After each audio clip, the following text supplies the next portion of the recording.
জামাতে ইসলামের দায়িত্বশীলদেরকে মন ভরে এর আগে গত 15.5 বছর আমরা দেখতে পারিনি, কথা বলতে পারিনি। এসেছি দফায় দফায়, কাজ করেছি চুপি চুপি, চলে যেতে হয়েছে অত্যন্ত সতর্কতার সাথে। কারণ একটা ফেসিবাদ এই জাতির সমস্ত অধিকার কেড়ে নিয়েছিল। বাংলাদেশ জামাতে ইসলামীকে শান্তিতে কোথাও দাঁড়াতে দেয়নি। নেত্রকোনায় একটি বাড়িতে, গ্রামের একটা বাড়িতে বাপ বেটা দুইজন মিলে দুপুরের খাবার গ্রহণ করছিলেন। বাবা জামাতে ইসলামীর কর্মী, ছেলে ইসলামী ছাত্র শিবিরের কর্মী, দুইজনকে ধরে নিয়ে তাদের বিরুদ্ধে রাষ্ট্রদ্রোহী মামলা দিল। দুপুরের ভাত খাওয়ার নাম হচ্ছে রাষ্ট্রদ্রোহিতা। সম্মানিত ভাইরা, বিভিন্ন জায়গায় হানা দিত ঘর বাড়িতে। আমাদের ঘরে কি থাকবে? আমাদের ঘরে তো নাচ গানের বই থাকবে না, আমাদের ঘরে থাকবে আল্লাহর কোরআন, আমাদের ঘরে থাকবে রাসূল করিম সাল্লাল্লাহু আলাইহি সাল্লামের হাদিস, আমাদের ঘরে থাকবে ইসলামী জ্ঞান পিপাসার জিজ্ঞাসার বই। ছাত্র জনতার অভ্যুত্থানের মুখে, বিপ্লবের মুখে সরকার দিশাহারা হয়ে 1 আগস্ট 2024 সাল আমাদের দলকে নিষিদ্ধ ঘোষণা করেছিল। অন্য কারো দলকে নিষিদ্ধ ঘোষণা করা হয় নাই। তাহলে আপনারাই বলুন, বাংলাদেশের সবচেয়ে বড় মজলুম দল কোনটা? আবার বলেন কোনটা? জামাতে ইসলামী।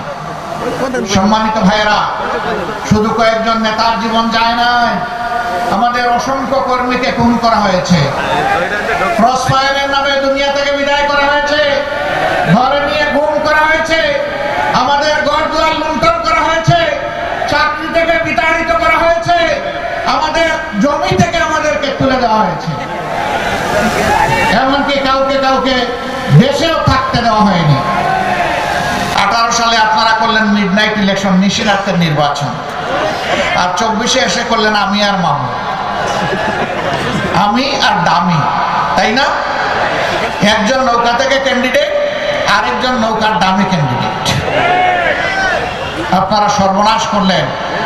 এই অধিকারটার জন্যই তো লড়াই করে বাংলাদেশের স্বাধীনতা অর্জন হয়েছিল। পাকিস্তানিরা এই বুটের মূল্য দেয় নাই বলেই তো মানুষ জীবন বাজি রেখে যুদ্ধ করেছিল। এটাকেই দিলেন আপনারা শেষ করে।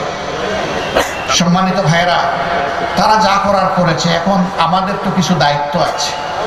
আমরা দেশবাসী, শুধু জামাতে ইসলামী না, দেশের আপামর জনগণ, জাতি ধর্ম দল মত নির্বিশেষে দেশের যাদের জন্ম হয়েছে, দেশটাকে যারা ভালোবাসি, আমরা সবাই মিলে এই দেশটাকে গড়তে চাই। ওরা আমাদের জন্য দেশের যে কঙ্কাল রেখে গেছে, সেই কঙ্কালে আমরা গোশত এবং চামড়া পরাতে চাই। ওরা উন্নয়নের নামে লুটতরাজের মহারাজ্য কায়েম করেছিল, আমরা মানুষকে ইনসাফ ভিত্তিক উন্নয়ন উপহার দিতে চাই।